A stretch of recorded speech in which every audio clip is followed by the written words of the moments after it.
CM Yogi Adityanath ने लखनऊ में doctor Shakuntala Mishra राष्ट्रीय पुनर्वास विद्यालय के अभियांत्रिकी एवं प्रौद्योगिकी संकाय के भवन का शिलान्यास किया। साथ ही विद्यार्थियों को टैबलेट्स का भी वितरण किया। वहीं कार्यक्रम को संबोधित करते हुए उन्होंने कहा कि ये हम सबका सौभाग्य है कि हमने उत्तर प्रदेश में जन्म लिया, क्योंकि उत्तर प्रदेश पर ईश्वर की एक अलग तरह की कृपा है।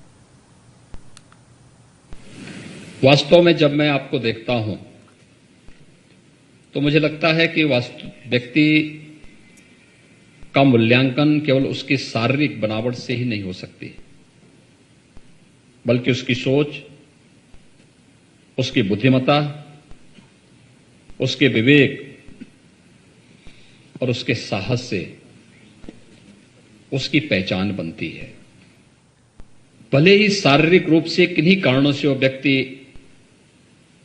अपने को सक्षम न मानता रहा हो, लेकिन उसकी बुद्धिमत्ता ने, उसके विवेक ने, उसके साहस ने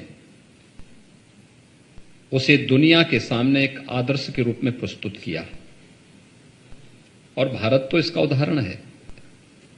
हम जब भारत की ऋषि परंपरा की बात करते हैं तो सबका ध्यान सहसा ही ऋषि अष्टावक्र की ओर जाता है।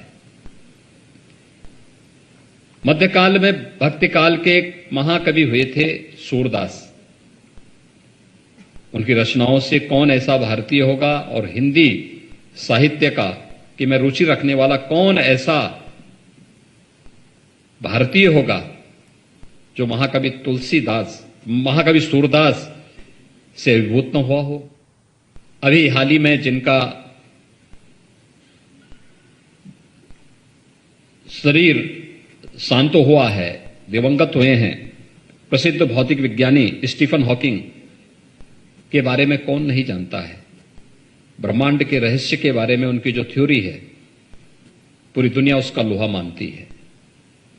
अनेक ऐसे उदाहरण हैं जहां पर दिव्यांग जनों ने अपनी प्रतिभा को, अपनी बुद्धिमत्ता का लोहा देश और दुनिया के सामने मनवा करके अपनी इस असीम ऊर्जा को सबके सामने उसकी अलग छाप छोड़ी है। उत्तर प्रदेश देश का सबसे ऊर्जावान प्रदेश है। असीम प्रतिभा और ऊर्जा उत्तर प्रदेश के पास है।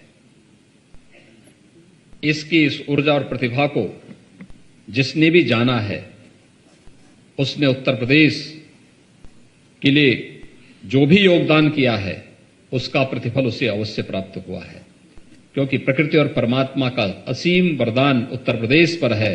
और प्रकृति और परमात्मा के इस असीम वरदान के साथ जो भी जुड़ेगा वो यशस्वी हो जाएगा।